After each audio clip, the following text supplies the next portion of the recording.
कितनी बार बेरहमी से मरे हुए को जलाओगे, अपने अंदर झांकोगे तो एक नहीं अनेक रावण पाओगे।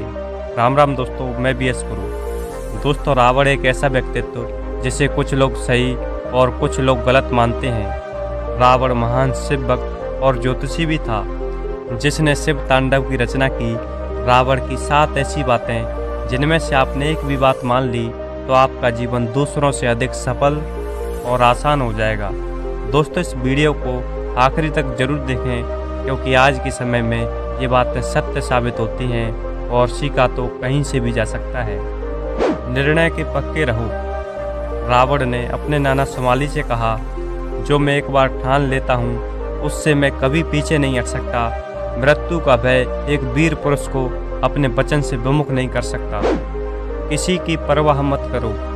हनुमान जी द्वारा लंका दहन के बाद रावण ने अपने मंत्रियों से कहा, लोग मेरे बारे में आज क्या सोचते हैं या क्या सोचेंगे, मुझे इसकी परवाह नहीं है। क्षीण बुद्धि वाले समाज को परमेश्वर भी संतुष्ट नहीं कर पाएगा। कुछ लोगों के लिए मैं देवता हूँ और कुछ लोगों के लिए राक्षस हूँ। लोग केवल अपना स्वार्थ जानते हैं। जब आप में उनको स्वार्थ दिखे तब आप उनके लिए देवता हो, और जब आप उनके स्वार्थ को पूरा ना कर सको तब आप उनके लिए राक्षस बन जाते हैं। यह समाज अपने अपने स्वार्थ से ही चलता है। यह स्वार्थ ही देव, दानव और मनुष्यों से अपराध करवाता है।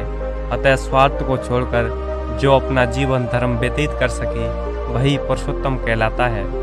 जो बीत गया बुद्धिमान उसका शोक नहीं करते। जब रावण की सेना को प्रभु श्री राम की सेना ने क्षति पहुंचाई, तब रावण ने लंका को संकट से बचाने के लिए अपने भाई कुंभकर्ण को जगा दिया।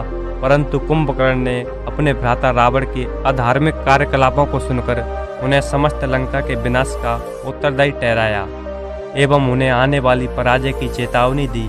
यह सुनकर रावण ने कुंभकर्ण से कहा, हे अनुज कुंभकर्ण, जब विनाश के बादल चारों ओर से लंका को घेरे खड़े हैं, तब तुम मुझे यह ना सिखाओ कि क्या उचित है और क्या अनुचित है। हाँ, मैंने लोभवश सीता का हरण किया और आज वही मेरी मृत्यु का कारण बनने वाली है। हाँ, मैंने नारायण को पहचानने में भूल कर दी और उन्हीं के कारण आज मेरे अनगिनत योद्धा वीर गति को प्राप्त हो गए हैं। हाँ, मैंने अहंकार के चलते श्री राम के शांति प्रस्ताव को ठुकरा दिया और आज मेरी सोने की लंका शमशान बन चुकी है। परंतु जो बीत गया बुद्धिमान उसका शोक नहीं करते, भविष्य की चिंता कर्मयोगी नहीं करते। इस समय इस क्षण में जो जीते हैं वही महात्मा कहलाते हैं। आत्म सम्मान से समझौता नहीं।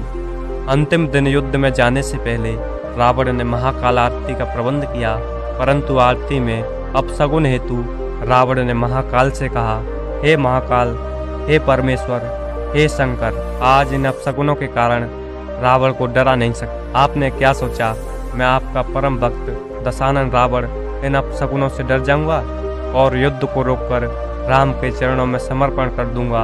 रावण मिट जाएगा लेकिन किसी के सामने झुकेगा नहीं। अपने आन को बेचकर जो जीते हैं वह एक कीट की भांति हर दिन मरते हैं। दया की भीख में जो रहते हैं उन्हें जीवन भी दया का पात्र बनाए रखता है। अच्छे कार्य करने में देर नहीं करनी चाहिए। रावण कहते हैं, अच्छे कार्य को जितना हो सके जल्दी कर लेना चाहिए और अशुभ कार्य को मोहवश करना भी पड़े तो उसे जितना हो सके टालने का प्रयास करना चाहिए। मैं भी बहुत से शुभ कार्य करना चाहता था, लेकिन उसे कल पर टालता रहा और कुछ ना कर सका।